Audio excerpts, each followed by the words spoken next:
ઇતિહાસની અંદર session number 2 છે. લાસ્ટમાં આપણે કાર્બન ડેટિંગ મેથડ વાળો ટોપિક જોયો તો આપણે જોયું કે ભાઈ આપણે થોડો રિવાઇઝ કરીને આગળ ચાલીએ. આપણે કાર્બન ડેટિંગ મેથડ વાળો પોઈન્ટ આપણે જોયો તો કે ભાઈ કોઈ પણ એટોમ હોય, કોઈ પણ કણ છે, તે કણમાં શું હોય તો કે કાર્બન 12, 13 ઓર 14, કાર્બન 12, 13 અને 14 હોય. એમાં મેં તમને કીધું હતું કાલે થોડું કે ભાઈ C12 એટલે કાર્બન 12 અને કાર્બન 13 છે તે સ્ટેબલ હોય, સ્ટેબલ રહેશે આ, અને કાર્બન 14 છે C14 તરીકે અથવા કાર્બન 14 તરીકે ઓળખાય, જે રેડિયો એક્ટિવ હોય. રેડિયો એક્ટિવ એટલે સમય જતા તે ઘટતું જાય, સમય જતા તે ઘટતું જાય. આપણે જોયું હતું કે ભાઈ કાર્બન 14 છે તે કોઈ ઓબ્જેક્ટમાં જો 50% કરતાં ઓછો થઈ જાય, 50% કરતાં ઓછો, તો એ એપ્રોક્સિમેટલી કેટલા વર્ષ ગણવામાં આવે તો 5730 વર્ષ 5730 વર્ષ જૂની કોઈ વસ્તુ છે તેવું માનવામાં આવે. જ્યારે કાર્બન 14 કાલે આપણે જોયું હતું કે ભાઈ 50% કરતાં પણ ઓછો થઈ જાય ત્યારે, રાઈટ ને, કાર્બન 14. આજે કાર્બન 14 ડેટિંગ મેથડ છે તે જે પ્રાચીન વસ્તુઓ છે તેના અવશેષોનો સમયગાળો નક્કી કરવા માટે યુઝ થતી હોય છે. કાર્બન 14 એક વૈજ્ઞાનિક ટેકનિક છે જે પ્રાચીન કાર્બનિક પદાર્થો, હાડકાં, લાકડું, કાપડ એવી વસ્તુઓ કે જે પહેલા જીવિત હતી અત્યારે મૃત અવસ્થામાં હોય તેનો સમયગાળો નક્કી કરવા માટે કાર્બન 14 ઉપયોગ થાય છે. પછી એક યુરેનિયમ ડેટિંગ મેથડ અને પોટેશિયમ આર્ગોન ડેટિંગ મેથડ તે જોઈ ગયા આપણે, જે કેના માટે તો કે પ્રાચીન ખડકો, કોઈ પણ ખડક છે, ખોદકામ દરમિયાન કોઈ ખડક પ્રાપ્ત થયો, કોઈ પથ્થર, સ્ટોન કોઈ પ્રાપ્ત થયો, તો સ્ટોન કેટલા વર્ષ જૂનો છે, ખનિજ, કોઈ પણ ખનિજ, મિનરલ્સ છે તે કેટલા વર્ષ જૂનું છે, તેના માટે યુરેનિયમ ડેટિંગ મેથડ. તેમજ જ્વાળામુખીના જો ખડકો હોય તો potassium argon dating method use કરવામાં આવે છે. આર્ગોન એટલે એક પ્રકારનો ગેસ છે જે ઉપયોગ કરવામાં આવે છે તેની સમયગાળો જાણવા માટે, જે આપણે લાસ્ટ સેશનમાં જોઈ ગયા હતા. આ જે કાર્બન 14 છે મેથડ તે 50,000 વર્ષ સુધીની કોઈ આયુષ્ય જોવી હોય આપણે તો તેના માટે ઉપયોગ થાય છે. હવે છે અલગ અલગ લિપિઓ. આપણે કાલ એક લિપિ પાંડુલિપિ વિશે થોડું જોઈ ગયા હતા. તામ્રપત્ર અને ભોજપત્ર આપણે જોયા હતા, જેમાં પાંડુલિપિ જોવા મળતી. આજે ખરોષ્ઠી લિપિ, ખરોષ્ઠી લિપિ, ખરોષ્ઠી લિપિ અને બ્રાહ્મી લિપિ. એક ભરત નામનો આદિમાનવનો સમૂહ હતો. આદિમાનવ સમૂહ ભરત, જે ઉત્તર પશ્ચિમી દિશામાં એટલે કે જે સિંધુ નદી જ્યાં ઉત્તર પશ્ચિમમાં વહે તે સાઈડના વિસ્તારમાં આવીને વસેલો હતો. ઉત્તર પશ્ચિમ ભારતમાં મળી આવેલા જે શિલાલેખો છે, શિલાલેખોનો ઉલ્લેખ આપણે લાસ્ટ સેશનમાં જોયો હતો કે ભાઈ રાજા છે તે પોતાનો સંદેશો આપવા માટે શિલાલેખો વગેરે કોતરાવતા તેવું જોવા મળતા. ખરોષ્ઠી લિપિમાં તે કોતરાવવામાં આવતા. ઉત્તર પશ્ચિમી જે ભાગ છે ત્યાં જે શિલાલેખો જોવા મળે છે તે. ખરોષ્ઠી લિપિ જમણેથી ડાબે, ખરોષ્ઠી લિપિ જમણેથી ડાબે લખવામાં આવે છે. લાસ્ટ ટાઈમ કોઈ ડિવાઇસ હતો STA પેપરમાં પૂછેલો ક્વેશ્ચન હતો કે ખરોષ્ઠી લિપિ વિશે નીચેમાંથી કયા વિધાનો સાચા છે. તેમાં બધા વિધાનો આવેલા હતા કે ભાઈ ખરોષ્ઠી લિપિ છે એક તો ઉત્તર પશ્ચિમી ભારતનો ભાગ છે ત્યાં યુઝ થતી.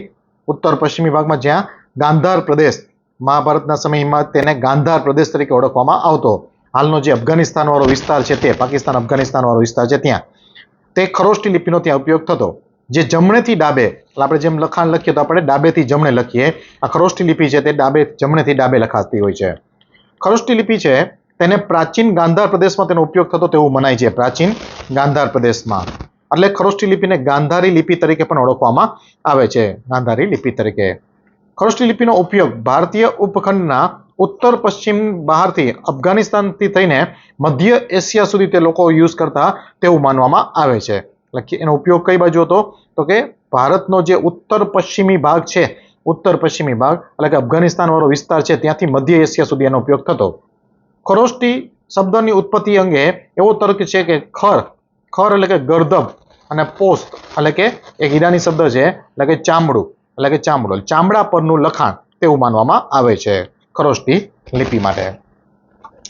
જે સમ્રાટ અશોક થઈ ગયા મૌર્ય સામ્રાજ્યમાં, સમ્રાટ અશોક, તો સમ્રાટ અશોક છે તેના બધા શિલાલેખો ના જે કઈ શિલાલેખ છે, જેમ કે જુનાગઢનો અશોકનો શિલાલેખ તે બ્રાહ્મી લિપિમાં છે, બ્રાહ્મી લિપિમાં.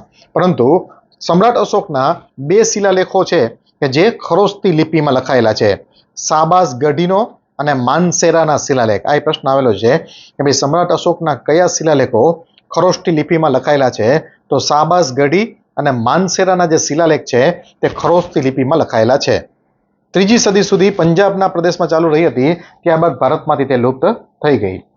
પછી આવે છે બ્રાહ્મી લિપિ. નેક્સ્ટ છે બ્રાહ્મી લિપિ, બહુ જ ઇમ્પોર્ટન્ટ. બ્રાહ્મી લિપિ ભારતની સૌથી જૂની લિપિઓમાંની એક બનાવવામાં આવે છે. અશોકના શિલાલેખમાં તમે મોટા ભાગે જોશો તો મેં તમને કીધું તેમ બ્રાહ્મી લિપિનો ઉપયોગ થતો. બ્રાહ્મી લિપિ ડાબેથી જમણે, જેમ ખરોષ્ઠી લિપિ જમણેથી ડાબે લખાય એના બ્રાહ્મી લિપિ છે તે ડાબેથી જમણે. બ્રાહ્મી લિપિમાં હજી જો કે એવો વિધાનવાળો પ્રશ્ન આવ્યો નથી, પણ આપી શકે એક્ઝામમાં કે ભાઈ બ્રાહ્મી લિપિ વિશે નીચેનામાંથી કયા વિધાનો સાચા છે. તો બ્રાહ્મી લિપિ છે તે કેવી રીતે લખાશે? ડાબેથી જમણે. જ્યારે કે ખરોષ્ઠી લિપિ કેવી રીતે લખાશે? જમણેથી ડાબે. સમગ્ર દક્ષિણ ભાગમાં એમ કે ભારતમાં ઉત્તર પશ્ચિમી ભાગમાં કઈ લિપિનો ઉપયોગ થતો? તો કે ખરોષ્ઠી લિપિ. પરંતુ દક્ષિણ ભાગમાં કઈ લિપિનો ઉપયોગ થતો? તો કે બ્રાહ્મી લિપિ. અને પછી ભારતમાં તેનો વધુ પડતો ઉપયોગ જોવા મળતો. અત્યાર સુધી એવું માનવામાં આવતું કે બ્રાહ્મી લિપિનો વિકાસ છે તે મૌર્ય સામ્રાજ્યના સમયમાં અને ચોથીથી ત્રીજી સદીમાં થયો હતો તેવું. પરંતુ પછી અમુક જ્યારે પુરાતત્વ શાખા દ્વારા ખોદકામ કરવામાં આવ્યું તો એમાં એવા અવશેષો પણ પ્રાપ્ત થયા કે છઠ્ઠી સદી પૂર્વથી તમિલનાડુમાં પણ અને શ્રીલંકામાં પણ આ લિપિ ત્યારે હાજર હતી. છઠ્ઠી ઈસાઈ પૂર્વ કેલેન્ડર છે તે ઈસાઈ પૂર્વ વાળું કેલેન્ડર કેવું હાલે? ડિસેન્ડિંગ હાલે. એટલે કે અત્યારે 2024 છે તો 2026 સોરી, તો નેક્સ્ટ યર આવે તો શું થશે? એ 2025 થઈ જશે. એના પછી તો 2024 થઈ જાય. કારણ કે ઈસાઈ પૂર્વ બિફોર ક્રાઇસ્ટ, એને બીસી કહેવાય, બિફોર ક્રાઇસ્ટ. એટલે અહીંયા તમને એવું દેખાય, અહીંયા તો ચોથીથી ત્રીજી સદીનું કહે છે સાહેબ, અહીંયા છઠ્ઠી સદી કહે. તો આ તો વધારે આગળ ના થયું, આ બહુ પાછળ થયું. એના કરતા એપ્રોક્સિમેટલી 200 થી 300 વર્ષ પાછળ. નકર તો એવું જ માનવામાં આવતું કે ભાઈ મૌર્ય સામ્રાજ્યના સમયમાં આ લિપિનો ઉદય થયો હોય તેવું. પણ પછી ખ્યાલ આવ્યો કે ના, આ તો છે છઠ્ઠી સદી. એટલે આના પછી હજી ખોદકામ કોઈ કરવામાં આવે તો ઇટ માઇટ બી પોસિબલ કે 8મી ઈસાઈ પૂર્વ સદીમાં અથવા તો 9મી ઈસાઈ પૂર્વ સદીમાં પણ અવશેષો મળે તો એટલી જૂની પણ ગણી શકાય એમ.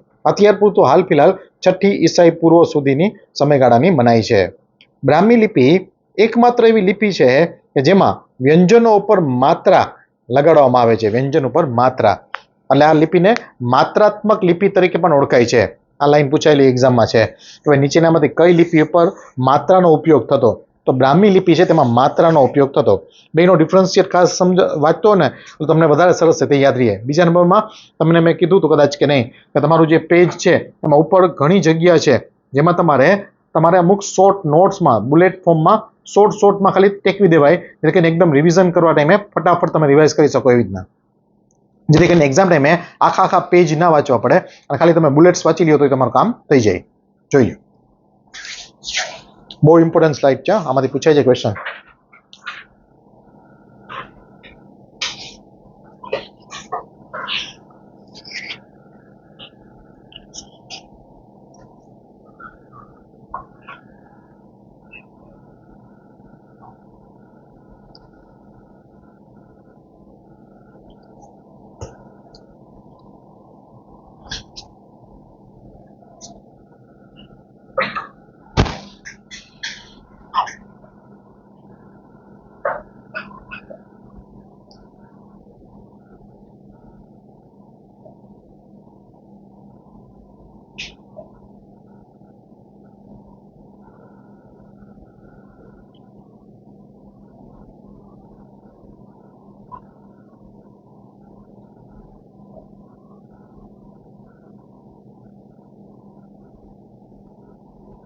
ડન?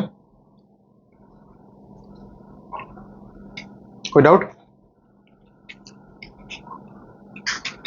ઇતિહાસ છે તેના આવી રીતના પાર્ટીશન કરવામાં આવેલા છે. એક છે પ્રાચીન ઇતિહાસ, બીજો મધ્યકાલીન અને પછી આવે અર્વાચીન ઇતિહાસ. પ્રાચીન, મધ્યકાલીન અને અર્વાચીન. પ્રાચીન ઇતિહાસમાં પ્રાગ ઐતિહાસિક કાળ એવો કાળ કે જેમાં કોઈ લિપિ જ ન હતી. લાઈક કે સ્ટોન એરા એટલે કે પથ્થર યુગ, એટલે કે પાષાણ યુગ, કે કોઈ જાતની લિપિ જ અવેલેબલ નથી આપણી પાસે, એની કોઈ લિપિ જ ન હતી તેવો યુગ, એટલે કે પ્રાગ ઐતિહાસિક કાળ, લિપિ જેમાં ન હતી. પછી આદ્ય ઐતિહાસિક કાળ છે. આદ્ય ઐતિહાસિક કાળ એટલે કે જેમાં મૌખિક જ્ઞાન હતું તે, લાઈક રામાયણ છે, મહાભારત છે, તો એનું શું છે? મૌખિક જ્ઞાન છે. પછી એની બુકમાં કમ્પાઇલ કરવામાં આવ્યું. અને પછી આવે એક ઐતિહાસિક કાળ કે જ્યાંથી લખાણો ઉપલબ્ધ હતા.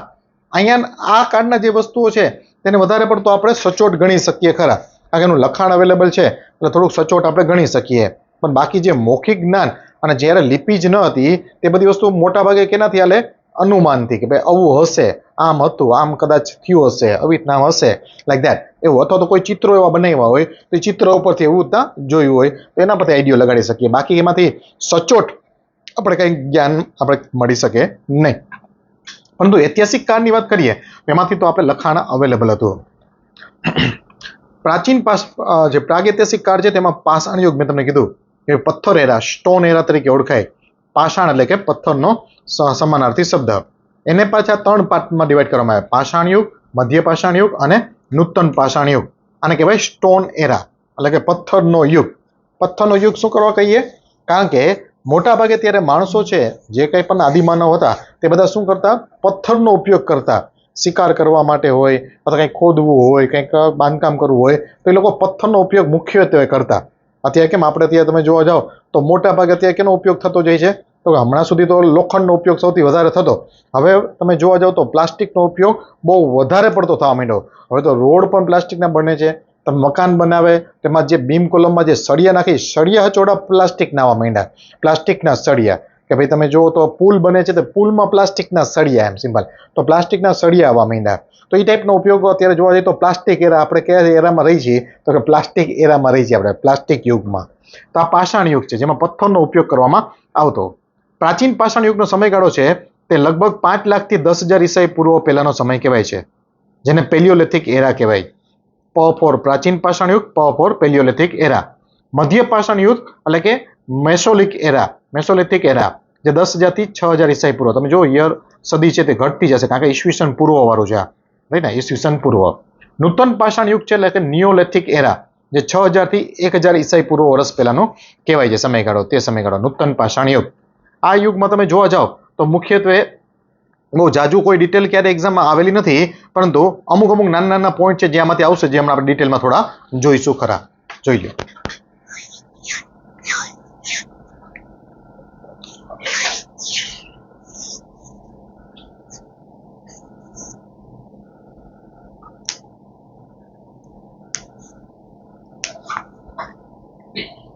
એડીનું ફૂલ ફોર્મ પૂછાણું હતું કે નહીં એકવાર એક્ઝામમાં કે નહીં? બહુ પેલા હા દિગ્વિજય હતો ત્યારે ખબર. એનો ડોમિનો, એડી એટલે કે એનો ડોમિનો, બીસી એટલે બિફોર ક્રાઇસ્ટ. એડીનું ફૂલ ફોર્મ ક્યારેક આવેલું હતું, લગભગ બહુ ટાઈમ પહેલા પૂછાણું હતું કોઈ એક્ઝામમાં.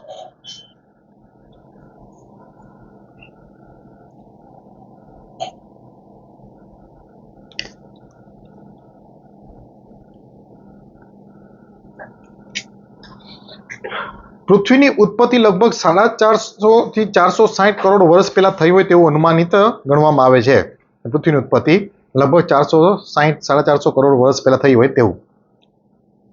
પૃથ્વીના ચોથા તબક્કાને ક્વાટર્નરી કહેવાય છે. ક્વાટર્નરીના 2 તબક્કા છે, પ્લેસ્ટોસીન અને હોલોસીન. પ્લેસ્ટોસીન અને હોલોસીન. પૃથ્વીનો ચોથો તબક્કો એટલે કે ક્વાટર્નરી તરીકે ઓળખાય. તે ક્વાટર્નરીના 2 પાર્ટ છે, પ્લેસ્ટોસીન અને હોલોસીન. આપણે આજે પૃથ્વીના 4 તબક્કાના બીજા ભાગ એટલે કે હોલોસીન એટલે કે ઈસવીસન પૂર્વ 12,000 થી લઈને અત્યાર સુધીનો સમયગાળામાં જીવીએ છીએ. આપણે અત્યારે જે સમય પૃથ્વીના કયા તબક્કામાં જીવી રહ્યા છીએ? તો કે હોલોસીન. ખાસ ધ્યાન રાખજો. પૃથ્વી ઉપર જીવન લગભગ 360 કરોડ વર્ષ પહેલા છોડ અને પાણી સ્વરૂપે હતું. એટલે પૃથ્વીની ઉત્પત્તિ 460 કરોડ વર્ષ પહેલા થઈ ગઈ, પછી 100 કરોડ વર્ષ સુધી તો કાંઈ ન હતું એવું મનાય છે. પણ 360 કરોડ વર્ષ પહેલાથી સજીવ સૃષ્ટિ જોવા મળતી. અને કયા સ્વરૂપે? તો કે પાણી અને છોડ સ્વરૂપે જોવા મળતી. લગભગ 60 લાખ વર્ષ પૂર્વ હોમિનિડ, મનુષ્ય જેવા દેખાતા વાનર દક્ષિણ આફ્રિકા હતા, તેમાંથી માનવની ઉત્પત્તિ થઈ હોય તેવું મનાય છે. હોમિનિડ, મનુષ્ય જોવા મળતા જે વાનર, દક્ષિણ આફ્રિકાના જે વાનરો હતા તેમાંથી ઉત્પત્તિ થઈ તેવું માનવામાં આવે છે. તે ધ્યાનમાં રાખી શકો, લખી લો. આ ખાલી નોલેજ પર્પઝ માટે છે, ક્યારે એક્ઝામમાં જનરલી આવેલું નથી. આમાંથી જો કોઈ ઇમ્પોર્ટન્ટ પોઈન્ટ હોય તો જે હોલોસીન વાળો પોઈન્ટ છે કે આપણે પૃથ્વીના અત્યારે કયા તબક્કામાં જીવી રહ્યા છીએ? તો કે હોલોસીન.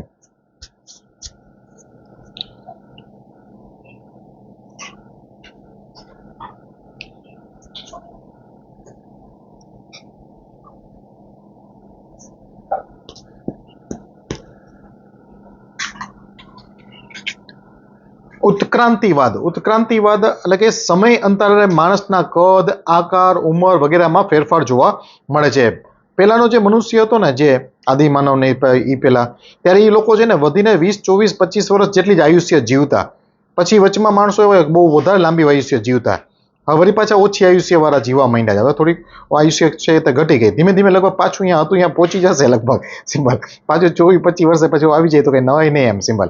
તો અત્યારે મનુષ્ય છે તેની આમ સરેરાશ ઉંમર જુઓ તો 58, 60, 65, 70 વર્ષ હોય, પછી જીવતો હોય તો મરેલની જેમ જ જીવતો હોય તેવું જોવા મળે ને. એસ્ટ્રોલોપેથિક્સ દક્ષિણ આફ્રિકાના વાનરમાંથી માનવની ઉત્પત્તિ થઈ હોય તેવું માનવામાં આવે છે. એસ્ટ્રોલોપેથિક્સ નામનો એક વાનરો છે તેમાંથી ઉત્પત્તિ થઈ હોય તેવું મનાય છે. પ્રથમ માનવ અર્ધમાનવ તરીકે હોમો હેબિલિસ હતો. આ જો હોમો હેબિલિસ છે ને તેને અર્ધમાનવનો દરજ્જો આપવામાં આવે છે. આ અર્ધમાનવ હજી આ વાનરે નથી અને માનવે નથી, એ બે વચ્ચેનો છે તેવો એક છે. પછી આદિવાસીઓના પછીના લોકોને આદિવાસી તરીકે ઓળખવામાં આવે છે. આ બધા આપણા પૂર્વજો છે.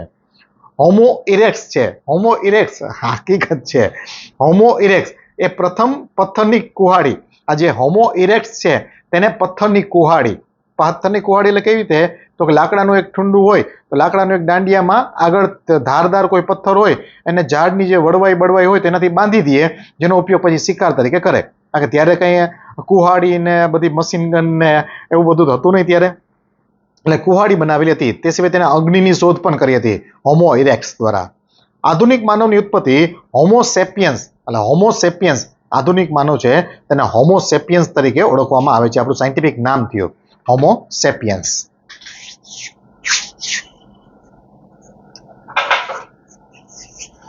આવું પૂછાઈ શકે કે ઉત્ક્રાંતિવાદનો સિદ્ધાંત એટલે શું? સમય અંતરાલે માણસ આપણે જે વસ્તુનું જે રીતનું કાર્ય કરતા હોય એ મુજબના આપણા શરીરના આકાર, કદ એમાં બધામાં ફેરફાર આવે. પેલા શરીર છે એકદમ રૂછાળું હતું, પછી ઘઈ વાળ ગાયબ થઈ ગયા. શરીર ઉપરથી થઈ ગયા, માથા પરથી થવા માંડ્યા છે. પેલા પંજા એવા હતા કે આમ મતલબ ગ્રીપિંગ વાળા એકદમ. એમાં ઝાડ, કારણ કે ત્યારે ઝાડમાં એક ડાળથી બીજી ડાળે લટકવું હોય, આમ ભાગીને દોડીને લટકી જાય. અત્યારે આપણે તો હાલતા પડી જાય છે. આમ છે તો એડવાન્સ લેવલે થઈ ગયા છે. હજી તમે તોય જુઓ, તમે સાઉથ આફ્રિકા સાઈડ તમે જુઓ તો થોડાક તમને જે સિમિલર વાનર સિમિલર થોડાક જોવા મળ્યો તમને. અહીંયા આપણે થોડાક વધારે રૂપાળા પડી ગયા છે. મેલોનિનના હિસાબે. મેલોની નહીં, મેલોનિન. ડાયનાસોર યુગ. એક ડાયનાસોર યુગ છે. વિશ્વના સૌપ્રથમ ડાયનાસોરના અવશેષો, આખા વિશ્વની અંદર સૌપ્રથમ ડાયનાસોરના અવશેષો ક્યાંથી પ્રાપ્ત થયા? તો કે ગુજરાતમાં મહીસાગર જિલ્લો, બાલાસિનોર તાલુકો, રૈયાલી ગામ. જીપીએસસીમાં પૂછાયેલો ક્વેશ્ચન છે કે ભાઈ ડાયનાસોરના અવશેષો, વિશ્વના સૌથી પહેલા ડાયનાસોરના અવશેષો કયા ગામમાં? મહીસાગર જિલ્લો ને બાલાસિનોર તાલુકો તો લગભગ બધાને ખ્યાલ હોય, પણ એ લોકોએ ગામ પૂછ્યું હતું. એ છે રૈયાલી ગામ. મહીસાગર જિલ્લાનો બાલાસિનોર તાલુકામાં એક રૈયાલી ગામ છે, જ્યાંથી સૌપ્રથમ વિશ્વના ડાયનાસોરના અવશેષો મળી આવેલા હતા. ડાયનાસોર યુગ લગભગ 4 થી 4.5 કરોડ વર્ષ પહેલાનો યુગ મનાય છે. 4 થી 4.5 કરોડ વર્ષ પહેલાનો યુગ માનવામાં આવે છે. ભારતનું પ્રથમ અને વિશ્વનું ત્રીજું ડાયનાસોર મ્યુઝિયમ બાલાસિનોર તાલુકામાં આવેલું છે. બાલાસિનોરમાં આ શું છે? ડાયનાસોરનું મ્યુઝિયમ. ડાયનાસોરનું મ્યુઝિયમ એટલે શું કહેવાય? તો ડાયનાસોરના હાડકાં, નખ વગેરે તેમાં રાખવામાં આવેલા તેવું મ્યુઝિયમ. ઇન્દ્રોડા પ્રકૃતિ પાર્ક છે તે ભારતનું પહેલું ડાયનાસોર પાર્ક છે. આ ડાયનાસોર પાર્ક એટલે કેવું? તો એમાં સ્કલ્પચર, રેતી સિમેન્ટના સ્કલ્પચર બનાવ્યા હોય ડાયનાસોર્સના શેપ વાળા. બાકી એમાં કંઈ ના હોય એમ સિમ્પલ. એમાં રિયલ ડાયનાસોરના કોઈ અવશેષ ના હોય. મ્યુઝિયમમાં કેવું હોય? રિયલ અવશેષો જોવા મળે. અને આ એક ખાલી પાર્ક છે, ઇન્દ્રોડા પ્રકૃતિ ઉદ્યાન. એ ઘણી વખત એક્ઝામ આવેલો ક્વેશ્ચન છે કે ભાઈ ઇન્દ્રોડા પ્રકૃતિ ઉદ્યાન ક્યાં આવેલું છે? ઇન્દ્રોડા પ્રકૃતિ ઉદ્યાન છે તે ભારતનું એકમાત્ર ડાયનાસોર પાર્ક છે જે આવેલું છે ગાંધીનગરમાં. જો મ્યુઝિયમ પૂછે કે ડાયનાસોર મ્યુઝિયમ ક્યાં, તો બાલાસિનોર તાલુકામાં આવેલું છે મ્યુઝિયમ. બહુ ઇમ્પોર્ટન્ટ સ્લાઇડ છે, નાનકડી સ્લાઇડ છે, પણ આમાંથી ક્વેશ્ચન લગાતાર પૂછાતો હોય છે.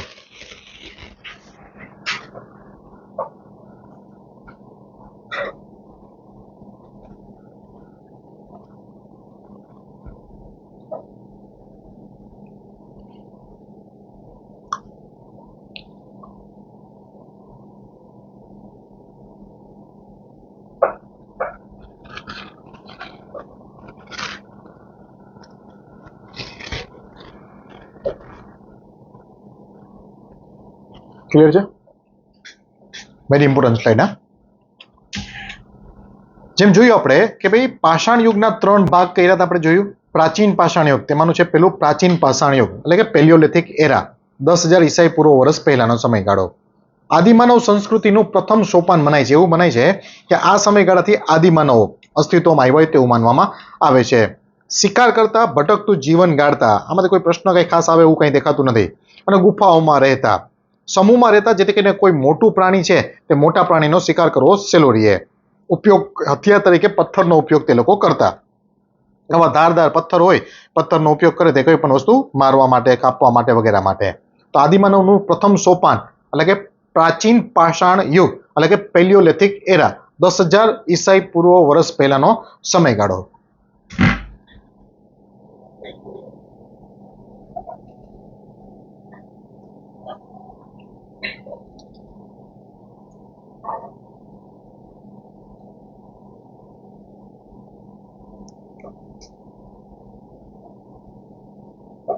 એડ કરાવી દો. આટલી બધી લાઈન કેમ છે?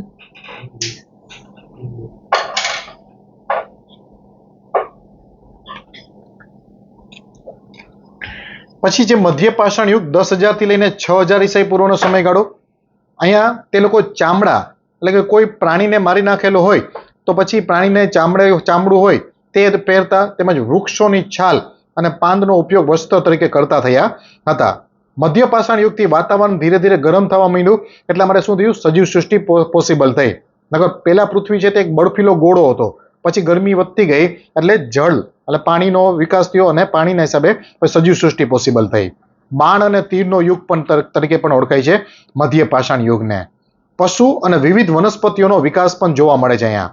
આ યુગમાં વનસ્પતિ ઉગાડવાનું શરૂ થઈ ચૂકેલું હતું. પશુ પાળવાનું પણ ચાલુ કર્યું હતું, જેમાં તે લોકો કૂતરાને પાળતા. મોટા ભાગે કૂતરાને શું કરવા પાળતા હોય તે લોકો? તો કોઈ પણ મોટું એનિમલ કે કોઈ એનિમલ આવે તો કૂતરો તરત સજાગ થઈ જાય અને ખ્યાલ આવી જાય, તો એ ભાવ કરે તો ખબર પડી જાય કોઈ એનિમલ આવ્યું છે, તો પોતાની સુરક્ષા હેતુથી માછલી પકડવાનું શરૂ કરેલું હતું તે લોકોએ. ઋતુ મુજબ તે ભટકતું જીવન ગાળતા. પહેલા કેવું હતું? સાવ ભટકતું જીવન. હવે ઋતુ મુજબ માઇગ્રેટ કરતા, કે જ્યારે કોઈ રૂટ બદલે તો એની ફેવરેબલ રૂટ હોય તે તરફ તે લોકો આગળ વધતા તેવું જોવા મળતું. આ લોકોને આગનું જ્ઞાન હતું, તેના અવશેષો પણ આપણે પ્રાપ્ત થયા છે. એટલે જ કહેવામાં આવ્યું હોમો ઇરેક્સ છે. હોમો ઇરેક્સ તે સમયમાં આગનું જ્ઞાન થઈ ચૂકેલું હતું. તે સિવાય પથ્થરની કુહાડી પણ મળેલી હતી.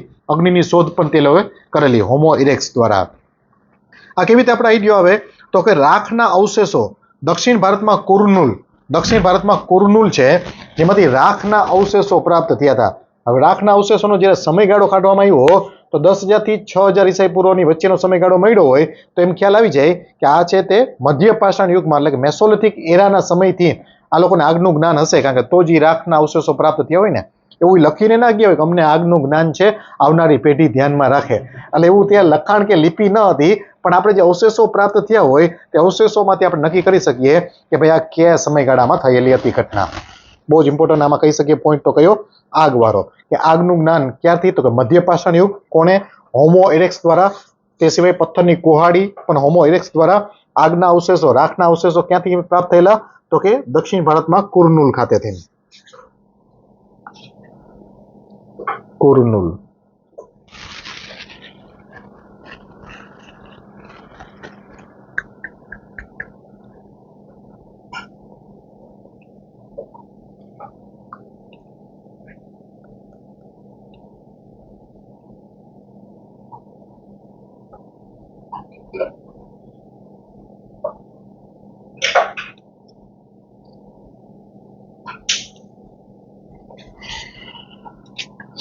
પછી આવે છે નૂતન પાષાણ યુગ, જેને નિયોલિથિક એરા તરીકે ઇંગ્લિશમાં ઓળખાય.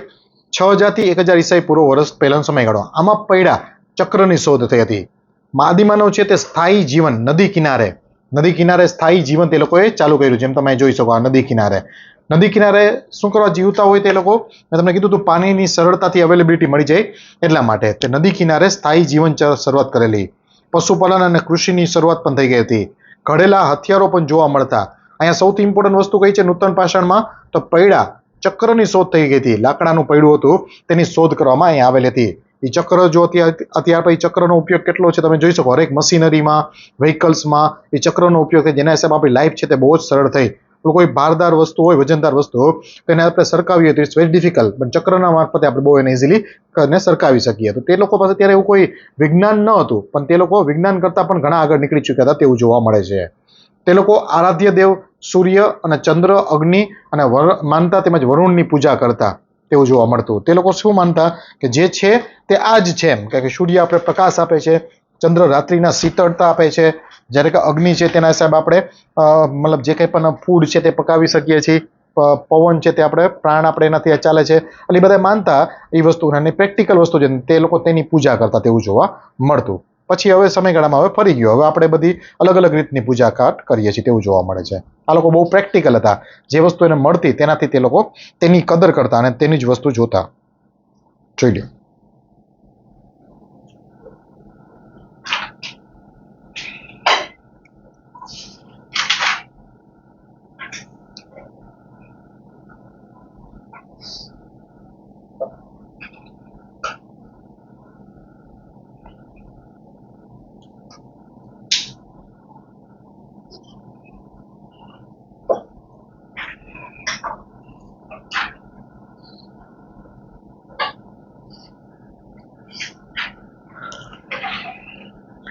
એક ભીમબેટકા ગુફાના ક્વેશ્ચન ઘણી વખત એક્ઝામમાં આવેલો છે. ઘણી વખત લોકેશન વાઇઝ ખાલી સિમ્પલ પૂછાઈ જતો હોય છે કે ભાઈ ભીમબેટકા ગુફા છે તે ક્યાં આવેલી, તો કે ભીમબેટકા ગુફા છે તે મધ્યપ્રદેશમાં આવેલી છે. મધ્યપ્રદેશમાં આદિમાનવનું વસવાટનું એક ઉત્તમ કેન્દ્ર ભારતમાં માનવામાં આવે છે ભીમબેટકા ગુફા, જેમાંથી લગભગ 500 જેટલા ચિત્રો માનવ જ્યારે અહીંયા વસતા એ લોકો અહીંયા બનાવેલા ચિત્રો, 500 જેટલા ચિત્રો અહીંયાથી મળી આવેલા છે. ભીમબેટકાના ગુફામાંથી મળેલા ચિત્રો કેના કેના છે?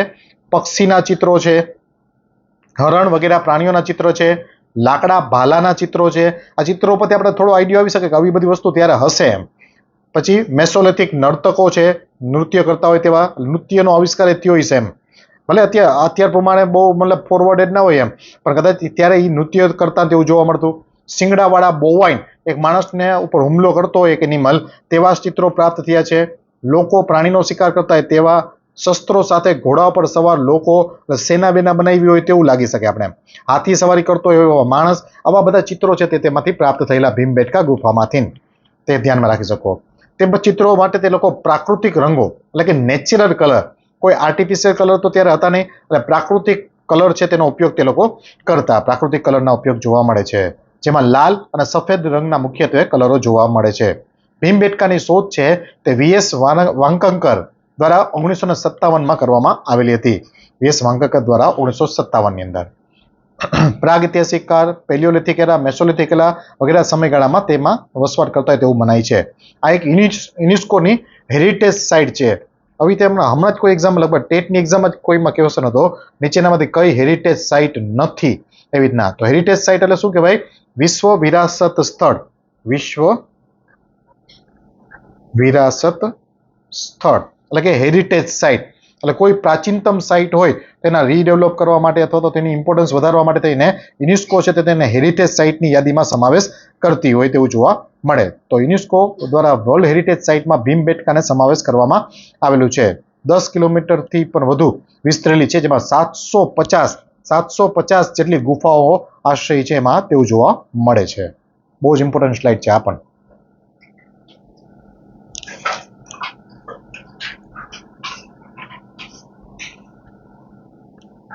ભીમબેટકા ગુફા.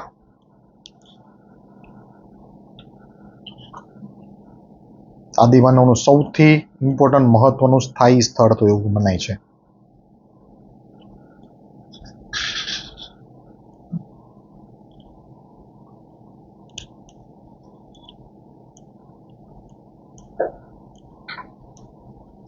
ક્લિયર?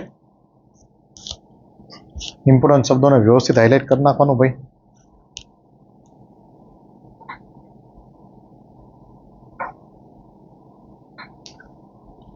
રોજ 30 minute reading must be till your selection. 30 મિનિટથી વધારે કોઈ સબ્જેક્ટ વાંચવાનો નહીં ક્યારેય. 30 મિનિટ પછી સબ્જેક્ટ બદલી જ જવો જોઈએ. Maximum 30 minute. ક્લિયર? ચલો આજ માટે લાગશે, જોઈ લ્યો, એકવાર નજર કરવી લ્યો.